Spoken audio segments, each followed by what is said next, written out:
अम्मी क्या हम इतने गए गुजरे हैं? कितना बुरा लगता है। तुम यहाँ क्या कर रहे हो? अपनी मंगेतर को लेने आया हूँ। अरे तुमने तो ऐसी जबरदस्त खबर सुनाई कि क्या कहूँ। मगर बाबा अभी बहुत सारे काम बाकी हैं, बहुत से प्लान्स करने हैं। और मैंने तो ड्रेस भी सोच लिया, देखिए ये कैसा है। अरे ये तो बहुत खूबसूरत है। क्या क्या देंगे तुम्हें? सारा का सारा खानदान एक साथ होगा और इस तरह मैं अपनी खामियों को भी पहचान सकूंगा। ये खाना मेरे लिए एक रिहर्सल भी है और एक जश्न भी। अगर मुस्कुराओगी और मुस्कुराने के मौके दूंगा, अगर मुंह बनाओगी तो अपना नुकसान करोगी। तुम देख चुकी हो कि मेहमद कितना खतरनाक आदमी है। इसके अलावा और भी बहुत कुछ है जो तुम नहीं जानती।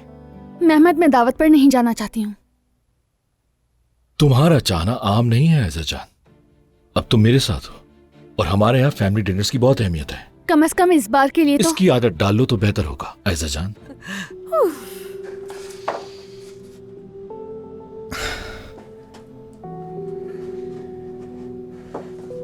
एक, दो, तीन। उमर लंदन नहीं जा रहा, ये अपना काम यही मुंतकिल कर रहा है। भाई, हाँ, अल्लाह तेरा शुक्र है। अब अच्छा लग रहा है।